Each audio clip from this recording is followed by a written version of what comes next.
Hello friends, welcome to my YouTube channel. So today we are going to discuss about exclusion. What does this term means? Exclusion is basically it is a situation in which someone is deliberately prevented from being involved in any activity or entering a place.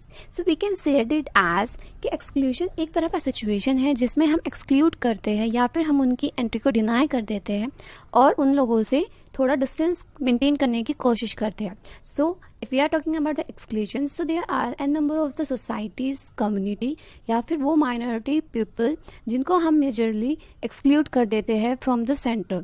मतलब there are n number of the peoples जो जिनका population rate comparatively small होता है और जिनके बारे में हम लोग सोचते नहीं हैं. If we are talking about a curriculum, so curriculum जो है वो किस फॉर्म पे होता है, वो उस पॉपुलेशन का मेजोरिटी के ऊपर होता है. We are talking about the individual need, but here we are excluding n number of the persons. It could be on the basis of the gender, caste, class. So there are the n number of the factors जिनके ऊपर हम कहीं ना कहीं कुछ population को exclude कर देते हैं. We are deliberately denying their entry so that वो लोग जो हमारे center की privileges है वो उन चीज़ों को ना यूज कर सके. So it is act of facing out someone और something and is deliberately act of a omission. मतलब we are omitting them from the our discipline. So if we are talking about exclusion, so in 1996 Booth had defined that exclusion is the process of decreasing the participation of pupils in the culture and curricula of the mainstream schools.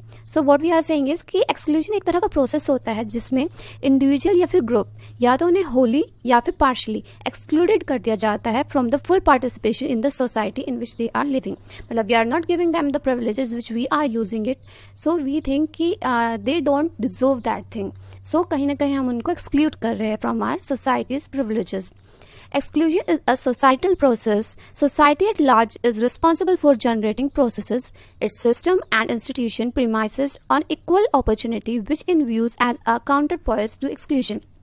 We are talking about कि education is available for all. It should be given to all, but in actual scenario it has not been implemented. There are the n number of the schools who are actually giving the marginalized people, they are giving the admission to the marginalized people, but are they actually receiving that much status या फिर उनको वो सारे privileges मिल पा रहे हैं जो एक normal बच्चे को मिलते हैं. So there is a big question mark. Is it feasible or not? So exclusion is both overt and hidden, as it may sometimes clear and the other time remains unnoticed or unquestioned. Actually, we are unaware about the situation that exclusion is actually occurring in our society. Exclusion is a multidisciplinary in nature. So if I'm talking about the forms of exclusion, so there are the n number of factors of the forms also, like exclusion from having the life prospect needed for a learning. See, अगर we are talking about कि एक बच्चा है and he wanted to study in a school, so वहाँ पे उसको बहुत सारे रिक्वायरमेंट्स होते हैं, like the huge entrance fees जो कि वो नहीं पे कर सकते हैं, tuition fees are there. So the eligibility criteria जो उनकी एंट्री का है, इट कुड बी एड्रेस्ड है या फिर जो भी रिक्वायरमेंट एक स्कूल का होता है वो लोग उसको फुलफिल नहीं कर पाते. सो दैट उनका बच्चा जो है वो इंक्लूड हो ही नहीं पाता, वो एक्सक्लूडेड रह जाता है. Second point is inadequate housing, food, clothing. मतलब they are actually living for their survival. उनके लिए उनके पास उतनी भी फैसिलिटीज़ नहीं है जिसमें वो अपने आप को सर्वाइव कर सके. So how can they think कि they want to become something, और उनकी उस तरह की सोच होती ही नहीं है. इवन दो अगर वो कुछ बनना चाहते हैं सो उनकी फैमिली उनको सपोर्ट नहीं कर पाती. Exclusion from regular continuing participation in a school or educational program. Actually on the daily basis if we are talking about, तो उन लोगों की necessities कुछ अलग होती है और हमारे normal बच्चों की necessities अलग होती है. And here the normal बच्चा is basically the majority of the population which we actually included. So it could be school इतना दूर हो सकता है कि they are unable to reach there. उनका an number of the factors हो सकते हैं जहाँ पर मे बी उनका इलनेस हो या फिर कोई इंजरी हो या फिर कोई भी ऐसा प्रोग्राम हो या उनकी लाइफ हो. लाइक वी हैड सीन कि जो लोग इकोनॉमिक बैकग्राउंड के लोग होते हैं उनके जो बच्चे होते हैं they are in a huge number, 4 to 5 रहते ही है, बिकॉज दे थिंक कि जितना ज़्यादा होगा उतना ज़्यादा सोर्स ऑफ इनकम इंक्रीज होगा. बट उस सोर्स ऑफ इनकम तक जाने में उन बच्चों को बहुत सारी नेसेसिटीज चाहिए होती है जो कि वो डिजर्व करते हैं, but because their parents are unable to give them those necessities. तो what will happen, it can be happen अगर उनको सही गाइडेंस मिले they can become something good, और अगर उन्हें गाइडेंस नहीं मिलती so they can involve in evil practices also, जो कि हम unethical मानते हैं for our society.